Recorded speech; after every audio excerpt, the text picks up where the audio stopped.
Live from the historic Ham Building in St. Paul, it's the Haberdasher's Couch, starring Heimie along with Dorset. This is Kendrick inviting you to join Jaimee and Todd Walker with their special guest, Jaimee Hendrikson. Now, here's Jaimee and Todd. It's Todd About Town, Todd Walker, entertainment, travel, and more. Hey Todd, what's new? Welcome back to Todd About Town. We are here at Heimie's, downtown St. Paul, and I have two really important guests with me today. At least they told me they were very important. I have Jaimee from Visit St. Paul, and I have Anthony, the owner, the proprietor of Heimie's, where we are right now today.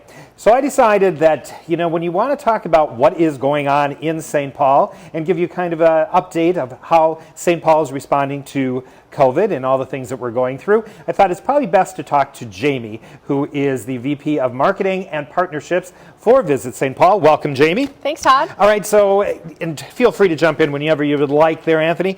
But, so this is obviously a challenging time for everybody, and everybody talks about you drive through downtown Minneapolis, you drive through downtown St. Paul, and the streets are barren. I mean, it's really challenging. And so for an organization like Visit St. Paul, that's all about tourism, bringing people in, creating events, activities. I mean, I've worked with you for many years and covering things for Fox, whether it's Lucky Palooza and the Carnival and just fun activities. How is St. Paul responding and trying to keep things going and alive? Yeah, it is really challenging. I mean, we all get excited about telling people to show up and come and let's bring as many people as we can. And due to COVID, we're having to really shift that. But I think what's been, if we can find the silver lining in it all, is seeing the creativity and innovation of our businesses, our restaurants, our shops, our attractions, and being able to be open and be there for all of us in the community. Specifically, what are some of the things that that people are doing that really catches your eye and says, wow, that's creative, that's great? Yeah. I think right away what we saw was, restaurants shifting to takeout. Now we're seeing them really focus on their outdoor patios and adding heat, now that we're moving into the colder weather. Our attractions, there's so many attractions that have reopened and they've added, make your reservation, they've added safety precautions and all that. And one way Visit St. Paul has been part of that and helping businesses come together with that is we've created the Ready Together Pledge. Hey, I've heard a little bit about this pledge. What is Ready Together? Yeah. So Ready Together Pledge was created in partnership and with the guidance of St. Paul Ramsey County Public Health, the city, the St. Paul Chamber, Midway Chamber, Downtown Alliance, so many collaborators within the city, created with the guidance of CDC guidelines and Minnesota Department of Health. And it's a way that local businesses and organizations are really showing their commitment to the health and safety of residents and visitors. So any business can sign on to this, and what they do is they commit to, they pledge to do specific things that show that they are really looking out for our health and safety. And then also it asks that visitors to businesses do their part as well. So far we've seen over 150 businesses sign on to the pledge. And I think it's really important for those of us also as consumers and visitors to see how much St. Paul cares. If people are interested in the pledge, maybe you can provide the website or how they can get to it as well. Super easy. Visit stpaul.com/readytogether. Okay. And there you'll see the list of businesses that have already signed on, and then any business that wants to participate can do so there as well. All right. Anthony, share with me a little bit about how things have changed for you. I mean, you walk around your store and you do see that there are customers that are in here on occasion. I know you've also pivoted internally in the store. As you walked me through, you have the desks and the areas for each one of your sales associates. So share a little bit with us what Heimie's is doing differently. Oh, we've changed our model. I mean, we had to adapt from a decently sized operation to scaling back a lot of the things that we used to do. We used to do live cabarets and stage shows. We used to have trunk shows and bring in 100 people per trunk show, food, events. We had to scale all that back. And when we first got involved with this transition of being shelter in place for 4 months, we started making things. So we've always been a maker of things, right?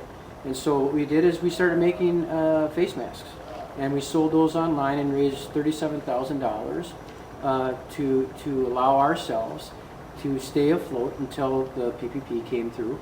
Got a PPP, used that, and utilized that to bring everybody back to sort of regroup as a team and figure out, where we're going to take this thing next, right?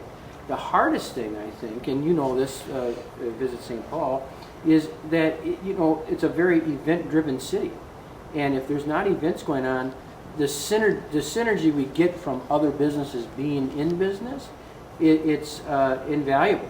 You have dinner at Kincaid's, you come to Heimie's for a hat, right? You go to the Excel for a concert, you come to Heimie's for a cigar. It goes on and on and on. And so we lost a lot of that collaboration. And so we rebuilt our website to be a selling site for the first time. For the first time in the history of the store, we ran a sale, right? Now our customers never anticipated coming to Heimie's for a sale, but we actually posted a sale. And so adapting to making things, sort of figuring out what the next business strategy is. This Haberdasher's Couch has been phenomenal for us. Social media, we've made money with our Instagram account.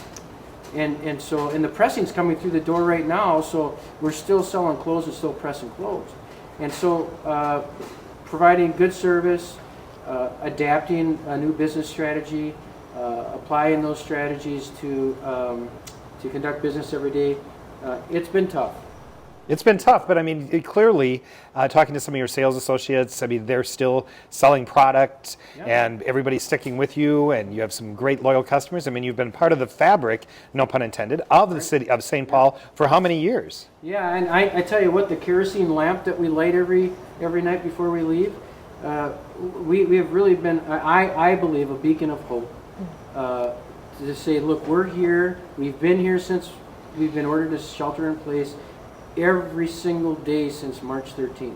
And our goal, our commitment is to always be there. And so we're going to have our lights on. We have a lights on policy. All right, so we talked about how things have changed and some of the challenges, but let's talking about beacon of light and hope. Let's talk about some of the exciting things to come. So maybe first, Jaimee, you can share with us what's going on in St. Paul if people want to do things other than virtual, and because there are still activities happening. And then Anthony, you can share as well some of the things that might be happening here at the store to bring people in or to get on the phone and call. So Jaimee, why don't we start with you? Yeah.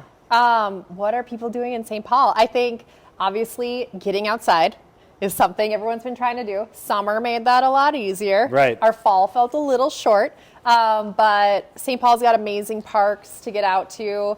I know we got mountain bikes when the pandemic hit. So there's some great spots in St. Paul. We've been to Crosby Farm Park and gotten out to do that.